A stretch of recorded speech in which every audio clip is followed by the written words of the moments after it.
Khamenei का आदेश, Hezbollah ने खोली मिसाइल सुरंग।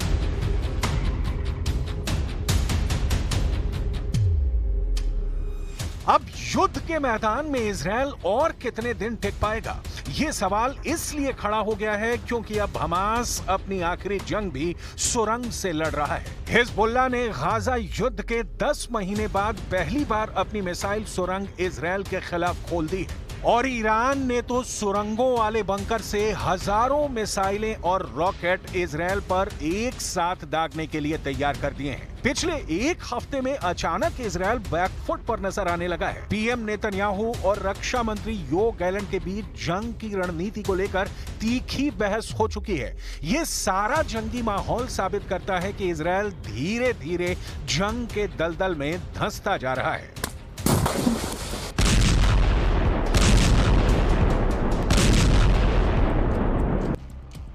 चाहे गाजा युद्ध हो, चाहे हिजबुल्लाह से युद्ध हो या फिर ईरान से इजराइल की जंग हो, अभी तक इजराइल हमास, हिजबुल्लाह और ईरान पर भारी पड़ता नजर आ रहा था। लेकिन पिछले 7 से 10 दिन से देखा जा रहा है कि हिजबुल्लाह और हमास की तरफ से इजराइल पर बेहद सटीक और घातक हमले किए गए हैं। हैरानी की बात तो यह है कि इस बार इजरायली कमांडर्स भी यह मानने को मजबूर हुए हैं कि हमास और हिजबुल्लाह मिसाइलों और रॉकेट से हमले कर रहे हैं। इन खौफनाक हमलों के पीछे का एक ऐसा सच सामने आया है जिसने इजराइल की वॉर टीम के होश फाख्ता कर दिए हैं। पहली बार हिजबुल्लाह ने दिखाई मिसाइल सुरंग। जरा हिजबुल्लाह के इस वीडियो को देखिए जहां एक विशाल सुरंग में हिजबुल्लाह के खतरनाक लड़ाके घातक हथियारों से लैस दिखाई दे रहे हैं। वीडियो में हिजबुल्लाह के लड़ाके सुपर सोल्जर्स की तरह नजर आ रहे हैं। हिजबुल्लाह की सुरंगों की खास बात यह है कि ये लगभग 2 मंजिल ऊंची हैं। सुरंग में घातक मिसाइलें, रॉकेट भरे पड़े हैं। बड़े बड़े ट्रकों पर सैकड़ों मिसाइलें लदी हुई हैं। चौंकाने वाले हिजबुल्लाह के वीडियो में नई इमाद 4 सुरंग दिखाई गई हैं। अभी तक दुनिया हमास की सुरंगों के बारे में ही जानती थी, लेकिन पहली बार हिजबुल्लाह ने घातक हथियारों से लैस सुरंग दिखाकर इजराइल और उनके सहयोगियों के होश उड़ा दिए हैं।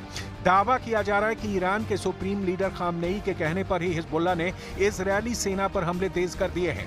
हिजबुल्लाह चीफ हसन नसरल्लाह और सुप्रीम लीडर खामनेई के कहने पर हिजबुल्लाह ने पहली बार सुरंग मिसाइलें इजराइल पर हमला करने के लिए खोल दी हैं।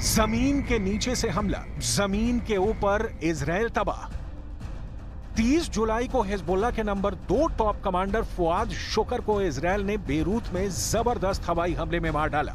31 जुलाई को हमास चीफ हानिया को ईरान की राजधानी तेहरान में इजरायली एजेंटों ने धमाका करके मार दिया। इन 2 हत्याओं के लगभग 20 दिन के अंदर ईरान और हिजबुल्लाह ने इजराइल का सर्वनाश करने के लिए ऐसी रणनीति बनाई है कि इजराइल के टॉप कमांडर भी चकरा गए हैं। ईरान के सुप्रीम लीडर खामनेई और Hezbollah chief Hassan Nasrallah Israel को उसी के अंदाज में मनोवैज्ञानिक युद्ध में फंसा रहे हैं। जरा देखिए हिजबुल्लाह किस तरह से हमले इजराइल पर लगातार 8 दिन से कर रहा है। जरा इस एनिमेशन को देखिए। हिजबुल्लाह इस वक्त उत्तरी इजराइल पर जबरदस्त हमले कर रहा है। पहाड़ी इलाकों में मौजूद इजरायली सेना के कमांड सेंटर और सैन्य ठिकानों पर हिजबुल्लाह ने कत्यूशा और बोरखान मिसाइलों से हमले शुरू किए हैं। खुद इजरायली सेना ने माना है कि हिजबुल्लाह सीरियल मिसाइल अटैक करने में जुटा है। दावा किया गया है कि हिजबुल्लाह ने उत्तरी इजराइल में सैन्य ठिकानों पर लगातार 90 मिनट तक मिसाइलें और रॉकेट से हमले किए हैं, जिसकी वजह से इजरायली सेना को भारी नुकसान पहुंचाने का दावा किया गया है। दावा तो यहां तक किया जा रहा है कि हिजबुल्लाह ऐसे रैपिड मिसाइल अटैक से इजराइल के एयर डिफेंस को डिकोड करने में जुटा है।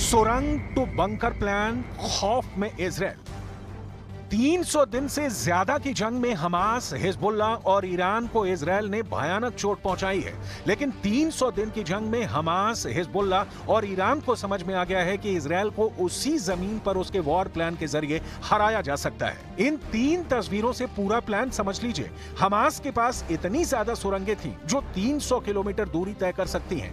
इजराइल ने लगभग 90% हमास सुरंगें तबाह कर दी हैं, लेकिन अभी भी हमास 10% सुरंगों के जरिए इजराइल पर घातक हमले कर रहा है। ठीक उसी तर्ज पर हिजबुल्लाह ने अपनी मिसाइल सुरंगों को इजराइल पर हमला करने के लिए खोल दिया है, जबकि ईरान ने अपने बंकर में रखी हजारों मिसाइलों को एक साथ इजराइल पर हमला करने के लिए तैयार कर दिया है। अब आप अनुमान लगाइए कि अगर हमास, हिजबुल्लाह और ईरान मिलकर सुरंगों और बंकरों से एक साथ मिसाइल और रॉकेट से इजरायली सैन्य ठिकानों और शहरों पर हमले कर दें, तो इजराइल इतने भीषण हमले को कैसे रोक पाएगा? बेशक इजरायली सेना के टॉप कमांडर दावा करें कि वो हमास, हिजबुल्लाह और ईरान के हमलों से निपट लेंगे, लेकिन जिस तरह की तैयारी हिजबुल्लाह ने की है वो हैरान करने वाली है।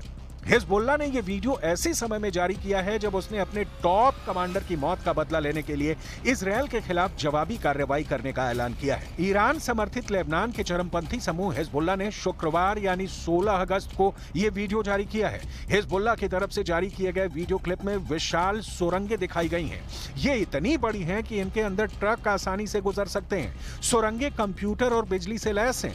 इनमें मिसाइल से लदे ट्रकों को एक के बाद एक चलते हुए देखा जा सकता है। हिजबुल्लाह ने जो वीडियो जारी किया है उसकी शुरुआत एक बड़ी सुरंग से होती है जिसमें बाइक सवार हिजबुल्लाह लड़ाके आते हैं। इसके बाद वीडियो आगे बढ़ता है जिसमें बाइक सवार आगे चलते हैं और उनके पीछे मिसाइल लॉन्चर से लैस ट्रक बढ़ते हैं। पूरी सुरंग में लाइटें लगी हुई हैं, एक के बाद एक ट्रक गुजरते हैं। इस दौरान मुख्य सुरंग से जुड़ी कई दूसरी सुरंगें दिखाई देती हैं। ट्रक एक जगह रुकता है, वो जमीन के ऊपर खुलती है। यहाँ लॉन्चर तैयार होकर जमीन के बाहर की ओर निकलते हैं। हिजबुल्लाह के इस सुरंग वीडियो को देखिए जिसमें सैकड़ों घातक मिसाइलें, रॉकेट और लड़ाके मौजूद हैं। वीडियो में सुरंगों का नेटवर्क और जमीन के अंदर 4 जगह दिखाई गई हैं जहां से इजराइल के खिलाफ मिसाइलें दागी जाएंगी।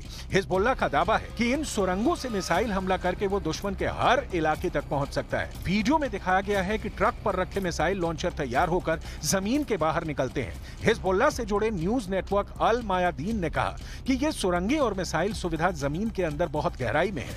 दुश्मन की खुफिया एजेंसी इसका पता नहीं लगा सकती है और ये हमले से बचाव प्रदान करती हैं। חיזבאללה כל יום מכות קשות מאוד, ואנחנו גם נגיע למצב של מוכנות מלאה לעשות כל פעולה שנידרש בלבנון, או להגיע להסדרה מעמדה של כוח.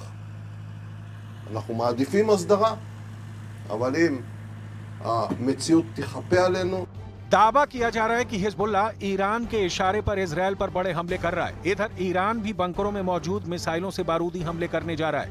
ईरान के हमला करने की क्षमता को कम करना अब जरा भी आसान नहीं है, क्योंकि ईरान की घातक मिसाइल क्षमता इजरायली हमलों पर भारी साबित हो सकती है। ईरान के पास 9 ऐसी बैलिस्टिक मिसाइल्स हैं जो हजारों किलोमीटर दूर इजराइल पर हमला बोल सकती हैं। इन मिसाइलों में अगर सबसे खतरनाक मिसाइल की बात की जाए तो वो है सेजिल। ये मिसाइल 17,000 किलोमीटर प्रति घंटे की तेजी से 2500 किलोमीटर दूर हमला कर सकती है। तो वहीं खीबर मिसाइल की मारक क्षमता 2000 किलोमीटर है। इसके साथ ही हज कासेम की अटैकिंग रेंज 1400 किलोमीटर है। ईरान के पास क्रूज मिसाइल भी है जो न्यूक्लियर पावर से लैस है। इसकी रेंज 3000 किलोमीटर है। ईरान ने अपने ड्रोन के जखीरे में भी खास काम किया है। पूरे मिडिल ईस्ट क्षेत्र की बात की जाए तो ईरान आत्मघाती ड्रोन का सबसे बड़ा निर्माता है। ईरान के पास मुहाजिर 10 नाम का घातक ड्रोन है जिसकी रेंज 2000 किलोमीटर है। तो वहीं मुहाजिर 10 अपने साथ 300 किलोग्राम का विस्फोटक भी ले जा सकता है। हमास, हिजबुल्लाह और ईरान ये तय कर चुके हैं कि इजराइल पर एक साथ मिलकर बड़ा हमला करेंगे। माना यह भी जा रहा है कि हिजबुल्लाह के पास 1.5 लाख मिसाइलों और रॉकेटों का भंडार है जिनमें से कुछ लंबी दूरी तक मार करने वाली हैं। मसलन अगर इतनी बड़ी संख्या में मिसाइलें छोड़ी जाती हैं तो इजरायल के आयरन डोम के लिए इसे इंटरसेप्ट करना मुश्किल हो जाएगा। लंबी दूरी की मिसाइलें इजरायल के अंदर ठिकानों को निशाना बनाने में कारगर है। इजरायली सेना, जो कि फिलहाल गाजा में है, वो दक्षिण और उत्तर में एक साथ 2 मोर्चे पर जंग लड़ने में सक्षम नहीं होगी, ऐसा रिपोर्ट में दावा किया जा रहा है। अब देखना होगा कि इजरायल 3 तरफ से हमले से कैसे निपट पाता है।